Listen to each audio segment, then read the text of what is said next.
Like really. It's New Year's Eve. Most people are headed to the liquor store.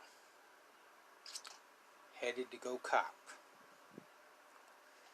Getting ready to blow it down. And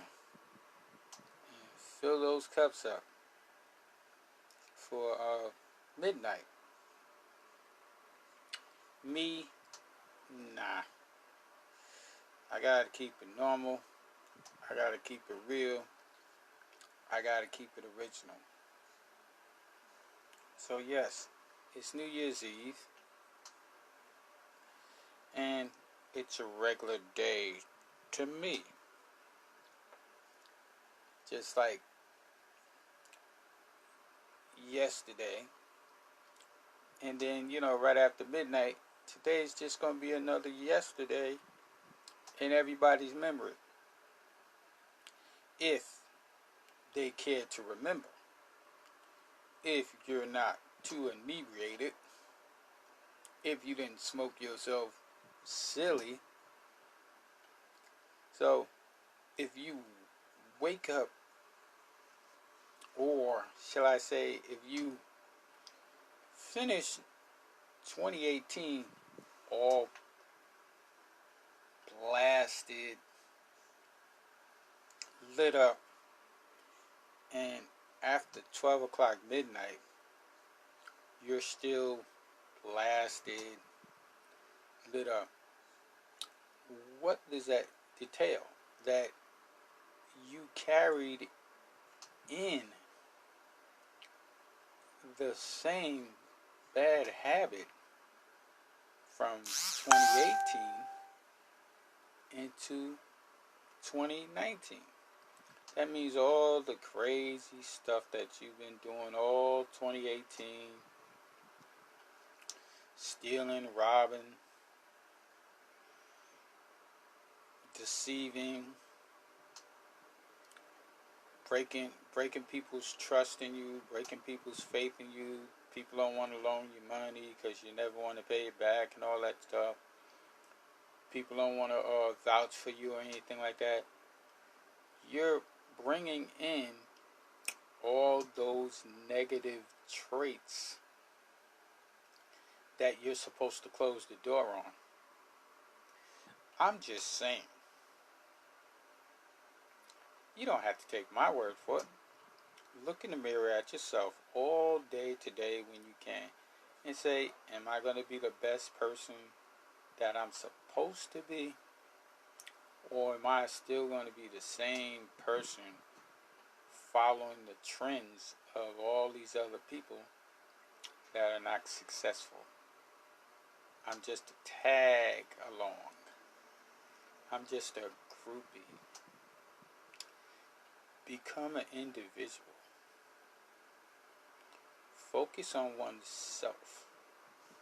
Dig deep inside of yourself and look at all your faults and try to correct them. It's not a New Year's resolution. Trust me, that don't work. You know how many people I hear year after year say, I'm going to stop smoking. I'm going to stop drinking. I promise to stop cheating on my mate. I promise to stop sneaking out at night, getting my freak on.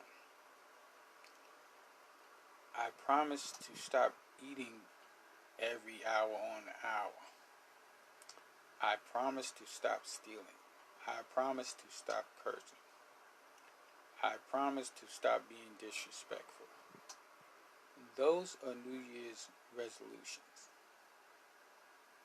I promise to speak with common sense. I promise not to talk vulgar in all my conversations. I promise to stop smoking weed in the house. I promise to stop smoking weed, period. I promise to stop drinking. Those are New Year's resolutions. And then come by the middle of January, what happens? all the people that said they're not smoking weed, they're not smoking cigarettes, they're not drinking, they're not stealing, they're not having unprotected sex, they're still doing it.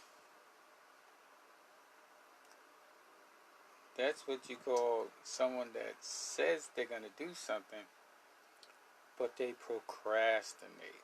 They linger on until they hit a brick wall on, I have to change my life. I have to change the way I do things because it's becoming very detrimental to my health. Pick up a Bible. You pick up a Bible, you read some of the verses, some of the passages. You get an understanding of how someone felt many centuries ago about life and how to live life and how to treat oneself and to treat other people. Now, we read the Bible. I read the Bible. I read a lot of the Bible. I've read part of the Quran. And it's giving you another outlook on life, on how you're supposed to conduct yourself in daily life with people, your peers, male and female counterparts. But remember, the Bible is a book, and it was written by somebody, and it was interpreted by many different people. It was rewritten. They have the Old Testament, they have the New Testament, and if you look at it, way back when people of color was in Africa, they were considered kings and queens of their tribes. And here comes the Caucasian. They come into Africa. They find the chiefs, kings, whoever's head of whatever tribe, village, and they somehow coerced them to say, hey, we gotta follow these people. We had spears, bow and arrows, weapons of that type. But the Caucasian man, had a fire stick, a gun. We've never seen guns. We don't know the power of guns. We've had primitive tools. They've had tools of way back then considered exceptional technology to take a man down in seconds. By the time it took them to throw a spear, all they had to do was fire a shot, and they could take down an elephant, take down a giraffe, take down a lion, take down a tiger, take anything down. Meanwhile, we would have to use bow and arrow and spears. By the time we pulled back or whatever, they done aimed on their target, bang, it's gone. So that was the enforcer, their weapons. And then they introduced us to Christ.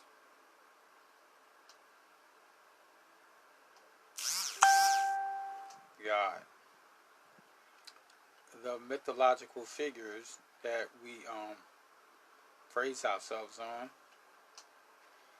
we hold our highest standards to, but yet people still curse. People still dabble in fornication. People still lie. People still steal. people deceive. People disrespect. So when you're reading into your Bible and you're reading the scriptures and that stuff like that, you have to make your own interpretation of what you're reading. You have to make it compatible to your lifestyle, your daily living. So nobody can live life exactly according to the Bible, because that was written by somebody. Just like the Quran was written by somebody. Just like the Torahs was written by somebody. The scrolls. And they were rewritten. So you have to use your brain there. You have an interpretation on how you're supposed to live. And if you read the Bible, they say, oh, you're not supposed to curse anybody out. You're not supposed to disrespect anybody. You're not supposed to steal from anybody. You're not supposed to lie to everybody. And people lie. People curse. People steal. People disrespect each and every day. And guess what? They wake up blessed with life each and every day. So, is it wrong? Yes, a lot of things are wrong. But you have to use your brain and interpret it to work for you. You know what's wrong. By the time you hit 7 years old, your brain is what your brain going to be. Your personality is going to be what your personality is going to be. You know what's good, what's bad, what's right, and what's wrong. And pretty much nobody's going to want to space in your brain. You're going to make your decisions on how you want to do, on how you want to conduct things. Just as I'm going to make my decisions on how I'm going to do things and how I'm going to conduct myself in public, in private, in all situations, whether it be a conversation about religion, sex, politics, sports, casual daily life. I have a blueprint on how I'm supposed to speak to people. I'm not the type that's going to use vulgar language just to get a point across, because I feel that's stupid. I mean, people use words as trigger words. So when you call somebody a nigger, to me, that's a trigger word for disrespecting a human being. When you call a female a bitch, that tells me that that's a trigger word to disrespect a female. It's no way to change that, because according from centuries, a nigger is supposed to be a disrespectful term to describe a person of color, a person of so-called, they don't have any education. You can't train them. If you look at and check on Willie Lynch letters, how to break in a nigger. I think it's the Willie Lynch letters. So he came from Europe over to the United States, and the slaves over in the United States were being lynched, hung. Why? Because they did not want to continue being on plantations harvesting cotton for the so-called slave masters. So for everyone that tried to run from the plantation because he was owned by the white male Caucasians. Many of them were shot and killed, and the rest of them was hanged around the plantation to show the superiority of the white man. Like, if you think about running off this plantation and stop working the fields or whatever, you're gonna be shot or hanged just like your cousin or uncle or grandfather hanging up in that tree. And yes, the owners of timberland, if you look at the boot and you see the tree, check out the history. The owners of timberland said, you see the tree on the boot? That represents the trees that their forefathers was hanging niggers in. People of color. Yet, we black people, we buy the most timberlands in the United States. But we don't know the history of the origin of the tree of the boot. Look it up.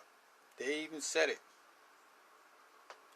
But yet, now we run around here proud, calling each other nigger, females calling each other bitches, all types of languages free we use. Females walking around telling males, suck my dick. Males telling other males, suck my dick. But everybody's a bitch and everybody's a nigger. Degrading words. No. But this is what society has deemed normal. I respect people, just as I expect them to respect me. I don't use vulgar tones. I don't walk around walking up to people saying, hey, yo, my nigga, hey, my bitch. I feel that's a disrespect. I would say, hi, how you doing, sir, ma'am, young man, young lady, Mr., Mrs. Not that I'm a Uncle Tom or anything like that. It's just that I feel general conversation spoken in the right manner is the best thing to use as a form of communication in public and in private. I'm at home. I don't call nobody a nigger. I don't call nobody a bitch. I feel that's disrespectful and degrading to an individual that you're speaking to. Religious-wise, everybody has their faith. Everybody has their beliefs. Everybody has their known beliefs. I believe in God. I'm very spiritual, rounded, very knowledgeable in different religions and stuff like that, and I have respect for religion. Holidays, on the one hand, I think they're superficial and they're corny. Because why do you break yourself for one particular day? Christmas, you spend all that money on presents and gifts and all that, and what? It's there, it's gone. Then the next time you're going to worry about Christmas. Then you're going to worry about Valentine's Day. Hey, what happened on the St. Valentine's Day massacre? What actually did happen on Christmas? What actually did happen on Thanksgiving? From history, Thanksgiving, there was a big massacre. That means the so-called pilgrims, the marauders, Christopher Columbus and his crew, they came in, they destroyed the home of the Native American. They came in with their guns and stuff like that, saying they would look for gold and stuff like that, and they attacked the males, killed off pretty much most of the males, and they raped the female population of the Native Americans. But everybody wants to celebrate Thanksgiving, so you celebrating a horrible day. But hey, check your history. Like back in the 60s and 50s, there were factory workers that you can get a job. You didn't even have to have education. You worked the factory for 10, 20 years. And they took that out. They had a whole bunch of programs in schools and stuff like that. They took that out to make it hard. So they send you to college or whatever, so you can be forced to pay back this astronomical student loan. So you only break even. Your parents mortgage the house or whatever just to pay for your college education, and you graduate and you still got to pay back this astronomical loan. Instead of giving hands-on technical skills and practical knowledge on the workforce, they'll send you to college and give you these big old loans, $10,000, $20,000, $30,000, $40,000 a year. You gotta remember, when you graduate, you gotta pay that back. Big major debt.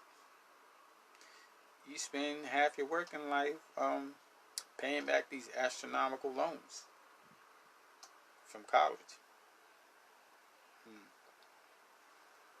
And now the blacks, we programmed. They changed the hip-hop culture. Why? Because they had a big meeting. Like, not too many people were getting arrested and all that. So now they had a big old meeting with all the big old hip-hop big shots. Said, listen, man, we got to do gangster rap. We got to do rap about calling people bitches and hoes and niggas, and we all about getting that drug money and stuff, and fuck the police and, stuff like that. Now the hip-hop culture changed. Baggy pants, tight pants. Now everybody's trying to get that bag. Every female is degraded, disrespected, portrayed as a hoe, trick, skank, stupid. Now everybody's considered working in a trap house. How can everybody work in a trap house? I know a lot of people that work regular jobs. I respect the people that work in regular jobs. They're doing what they gotta do. A lot of people smoke, a lot of people drink, but they work their regular jobs. They're functioning. I give them respect. But look at it. Black people. What do you have? Most of us, we got a big old flat screen TV. Maybe a computer or a laptop. Maybe a car. Do we have property? No. Very few, maybe 1% of the black population has their own business. But yet, we buy all the Jordans, all the Xboxes, the Xbox One, the PlayStation 4s. We gotta have the flashiest car. We gotta have all the jewelry on.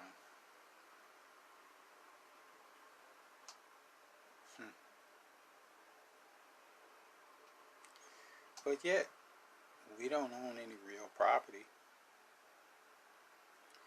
We don't even have our 40 acres and a mule that was promised to us when the slaves were supposed to be freed. We hang around the liquor stores. We frequent the liquor stores. Why? To help cope with the reality that we just live in day to day. We don't really have anything that's saying it's ours except a video game. Most of the cars that people got that's brand new, they're leasing. 1% of the black population actually has owned or own their own homes.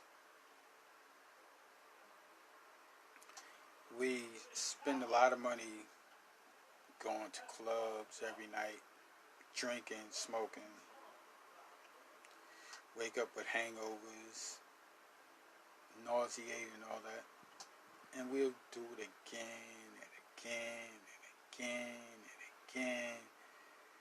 Women get enough money, they finally get their red bottom shoes to prance around and say, yes, I own red bottoms. That's nice. Oh, I'm going to turn it up. That's nice. Okay, what do you have looking forward to? What do you have saved? What about thinking about tomorrow? We don't think about tomorrow. If there's a new TV that came out, it's 6K.